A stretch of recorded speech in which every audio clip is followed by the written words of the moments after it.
કારણ કે જ્યારે તમે યમના જળના પાન કરો, દરસ કર પરસ કર, જ્યારે સ્પર્શ કરો, પહેલા તો દર્શન કર્યા, યમુનાજીનો એ ભાવ કર્યો, પછી હાથમાં જળ જ્યારે લીધું અને જ્યારે તમે યમના પાન પરસ કરો છો ત્યારે તમને જળ દેખાય છે, પણ યમના જળમાં 3 વસ્તુ યમુનાજી તમને દાન કરે છે. 3 અલૌકિક તત્વનું દાન એક યમના પાનથી, કાલે યમના પાન કર્યા એ 3 વસ્તુનું દાન, દિવ્ય અને અલૌકિક તત્વનું દાન કર્યું. જ્યારે તમે યમના પાન કરો ત્યારે સૌથી પહેલું તત્વ યમુનાજી તમને આપે, મુરારી પદ પંકજ સ્ફુરદ અમંદ રેણુ ઉત્કટામ. યમુના જળમાં શું છે? મુરારી એવા શ્રી કૃષ્ણના ચરણની રજ છે. જો બીજે જળમાં રજ હોય તે દૂષણ કહેવાય, યમુનાજીમાં તો આભૂષણ છે. તરંગ ભુજ કંકણ પ્રકટ મુક્તિકા વાલુકા.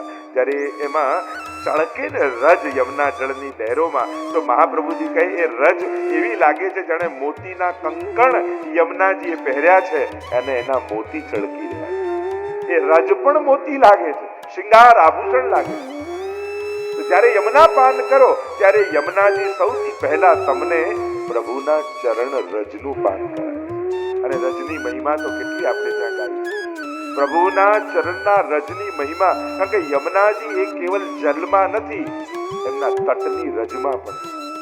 ઘણી વાર વ્રજમાં જઈએ ને જલ ન દેખાય તો આપણે એમ કે યમુનાજીના દર્શન ન થયા. અરે જલરૂપ યમુનાજીના દર્શન નથી થયા, રજરૂપ યમુનાજી તો બિરાજે જ છે. કારણ કે યમુનાજીમાં જલ કરતા પણ રજની મહિમા છે. ત્યાં કહ્યું ને સ્ફુરદ અમંદ રેણુ ઉત્કટામ, જલ કરતા પણ રજ જેમાં વધારે છે એવા યમુનાજી. હવે એ જ યમુનાજી હોય, એ યમનોત્રીમાં હોય, એ જ યમુનાજી દિલ્હીમાં હોય, એ જ યમુનાજી ગોકુળમાં હોય. તમે 3 જગ્યાએ પાન કરો તો ફળમાં ફરક પડે કે? અને યમુનાજીના નામનો મહિમા શું? જે પ્રભુને વશ કરવા કઠિન છે, એ કેવલ જેની જીવા ઉપર યમુનાજીનું નામ આવે એના હૃદયમાં આવીને ઠાકોરજી વસી જાય, વશ થઈ જાય. વસવું એટલે વશ થઈ જવું. સુરદાસજીનો પ્રસંગ આવે છે ને, પેલું અંધારામ જતા હતા, રાત્રિનો સમય, એકાદશીનો, છડી પકડી ઠાકોરજીએ, અને સુરદાસજીને થયું કે આ ઠાકોરજી સિવાય બીજું કોઈ ના હોય, એટલે એક છેડો ઠાકોરજીના હાથમાં, બીજો હાથ તો સુરદાસજીના. થયું કે લાવ ઠાકોરજીનો હાથ પકડી લો. અને ધીમે ધીમે છડીમાં હાથ આગળ લઈ જતા જ્યાં શ્રીનાથજીનો હાથ પકડ્યો ત્યાં હાથ છોડાવીને શ્રીનાથજી ભાગ્યા. ત્યારે સુરદાસજીએ કહ્યું, ભૈયા છુડાએ જાત હો નિર્બલ જાની મોહે, અગર હૃદય છુડા કે ભાગ સકો તો મર્દ બખાઉં તો. હાથ છોડાવીને તો ભાગો છો, આપ ચંચળ છો, આપ ખરા મર્દ હો ને તો મારા દિલમાંથી ભાગીને બતાવો તો ખરા મર્દ કહો. પણ ઠાકોરજીમાં એ તાકાત નથી કે ભક્તોના હૃદયથી છોડાવીને ભાગી શકે. તો કેવલ યમુનાજીનું નામ જેની જીવવા પર છે એના હૃદયમાં ઠાકોરજી આવીને નિવાસ કરી. નિષદીના પ્રાણપતિ આય યમે વસે, और જોઈ ગાવે સુજસ ભાગ્ય તીર્થે. જેના પરમ સૌભાગ્ય હોય ને એ જ યમુનાજીના ગુણગાન કરી શકે. ગમે તેના મુખમાં યમુનાજીનું નામ આવી ન શકે. ભગવાનનું નામ લઈ લેવું બહુ સહેલું છે, પણ શ્રી વલ્લભ અને શ્રી યમુનાજીના નામ તો સૌભાગ્યશાળીની જીવા પર આવે. પ્રભુને જાણી લેવા બહુ સહેલા છે, એનું સામર્થ્ય, એનું રૂપ. દયારામભાઈ પણ કહે, જગત જપે રૂપ નામ રહ્યો જ સગળે ફેરી. રાજાને બધા ઓળખતા, એનું સામર્થ્ય, એનું રૂપ, એના ગુણ આખી પ્રજા ઓળખતી હોય રાજાને. પણ પટરાણીનું નામ લહે રહે જે રંગ મહેલી. પણ પટરાણીને તો એ જ ઓળખતા હોય જે રંગ મહેલના જીવો હોય. એમ શ્રીનાથજીને બધા ઓળખે, પણ યમુનાજીને તો એ જ ઓળખી શકે જે નિત્ય લીલાના નિકુંજના જીવો. એટલે યમુનાજીનું નામ જલ્દી જીવવા પર આવે નહીં. ઠાકોરજીની ખૂબ ભક્તિ કરો અને એ જ્યારે પ્રસન્ન થાય ને તો તમને યમુનાજીના નામમાં પ્રીતિ કરાવે. આ તો ઠાકોરજીની કૃપાના ફળ રૂપે યમુનાજીના નામમાં પ્રીતિ થાય. તો જોઈ ગાવે સુજસ ભાગ્ય તીર્થે. અને ભાગ્ય પણ 2 પ્રકારનું હોય વૈષ્ણવનું. એક કર્મથી બનેલું અને બીજું કૃપાથી પ્રાપ્ત થયેલું. આ કોઈ કર્મ દુનિયામાં એવું નથી જે ભગવાનમાં પ્રેમ જગાડી શકે, જે ભગવત સેવા આપી શકે. કર્મના સિદ્ધાંતોને ખોલીને જોઈ લો, કયું એવું દુનિયાનું કર્મ છે કે જે તમને જેના ફળ રૂપે ઠાકોરજીની સેવા મળે, ઠાકોરજીના ગુણગાન કરવાનો અવસર મળે, તમારા હૃદયમાં ભક્તિ મળે, ભગવત પ્રેમ મળે. દુનિયામાં એવું કર્મના બે જ ફળ છે, એક સંસારનું સુખ, બીજું સ્વર્ગનું સુખ. પણ ભક્તિ અને સેવા મળે એ કોઈ કર્મના ફળ રૂપે નથી, એ તો કોઈની કૃપા થકી જ મળે. એટલે જોઈ ગાવે સુજસ ભાગ્ય તિનકે એમ કહ્યું. અને યહી જગ મેં સાર કહત વારંવાર. હરિરાયજી કહે આ જ જગમાં સાર રૂપે છે. સાર એને કહેવાય જે સાથે આવવાનું હોય, એ જ સાર. આપણા જીવનનો સાર શું? જીવનમાં ઘણું બધું કર્યું, ઘણું બધું મેળવ્યું, પણ ભક્તિની યાત્રા, એક ભક્તની યાત્રા શું છે? સફળતાથી સાર્થકતા સુધીની યાત્રા. જીવનમાં સફળ થયા પણ જીવન સાર્થક કર્યું. કારણ કે સફળતા એ સિદ્ધિથી સિદ્ધ થાય, સાર્થકતા જેના માટે જીવન મળ્યું એને સિદ્ધ કરી લેવાનું.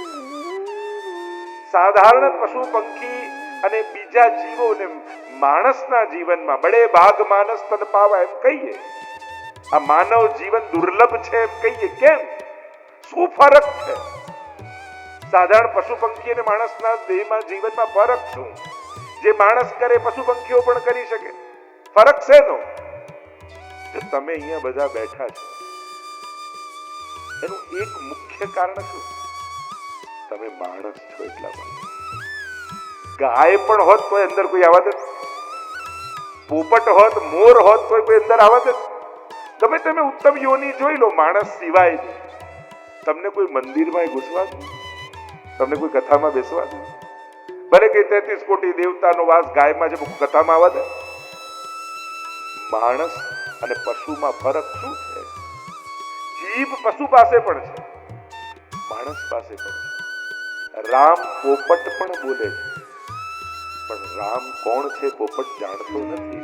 એટલા માટે પોપટના મુખમાંથી નીકળેલો રામ શબ્દ રામના કાન સુધી પહોંચતો નથી.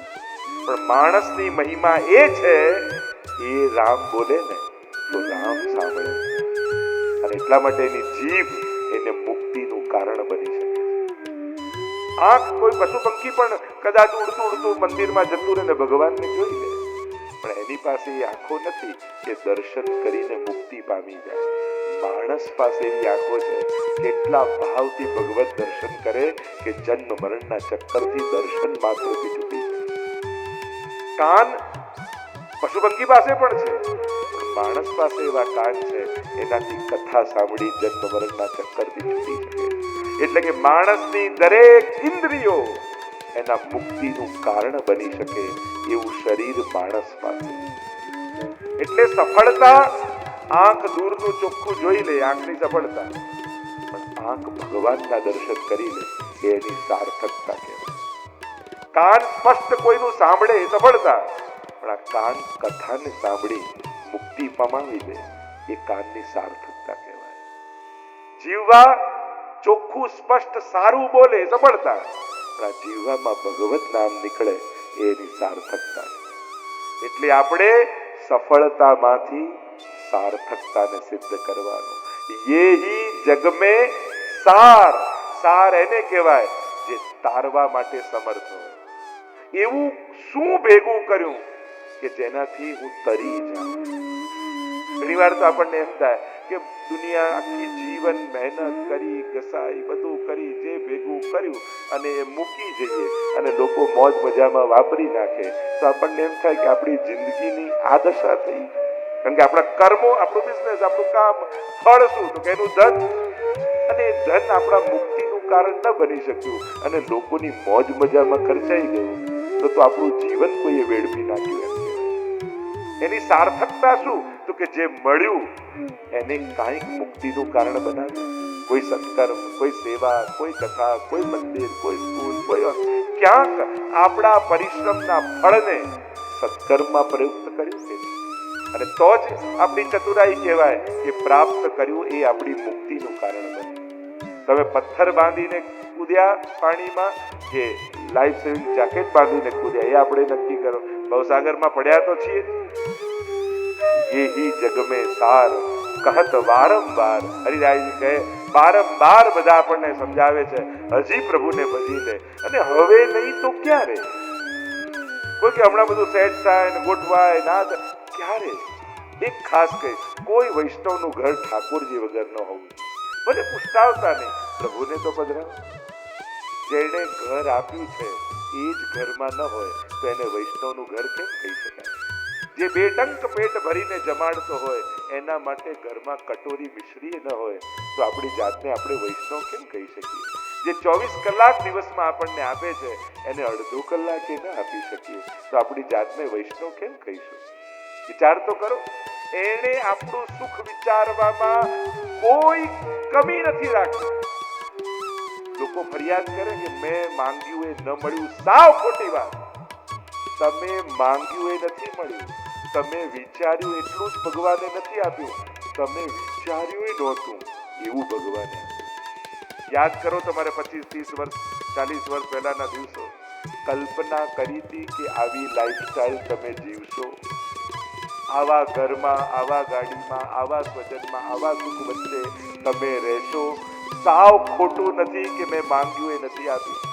તમને એ સમયે કલ્પના કરતાંય ડર લાગતો હતો એવું જીવન ભગવાને તમને આપ્યું છે, અને એટલા માટે એનો સતત આભાર માનજો.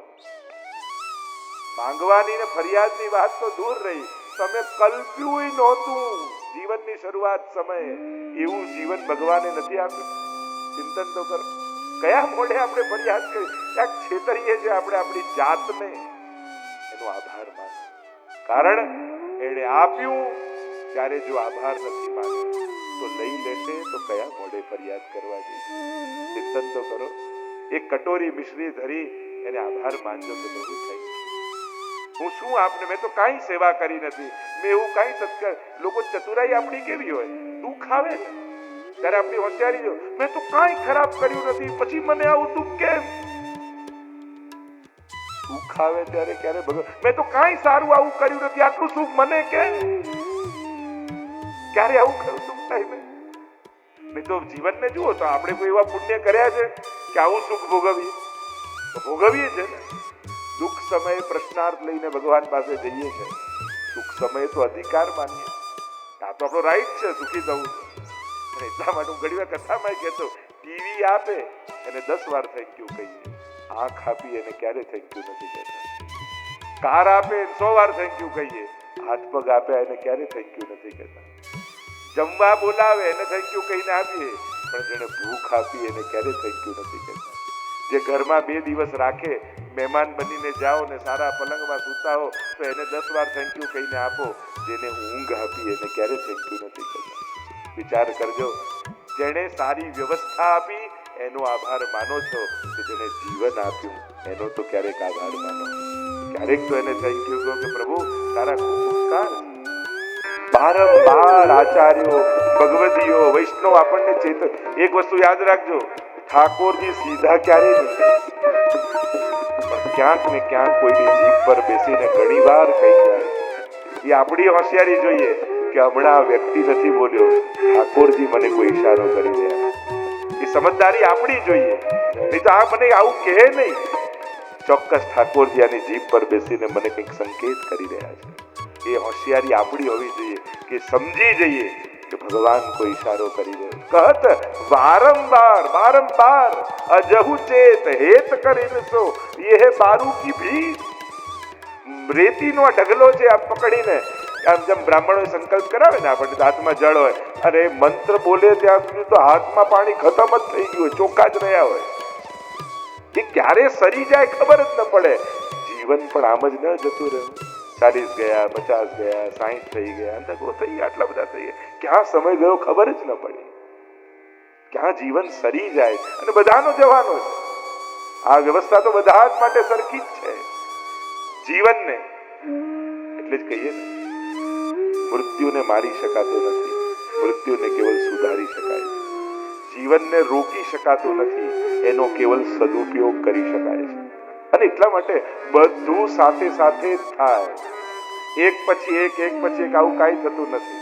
મોડા પડી જવાય, તકો ને અવસરો ગોતીને ભક્તિ કરી લેવાય. આપણા ઘરમાં પ્રભુ બિરાજે, પ્રભુની ભક્તિ થાય, એનો આભાર અને ઉપકાર મનાય. કહત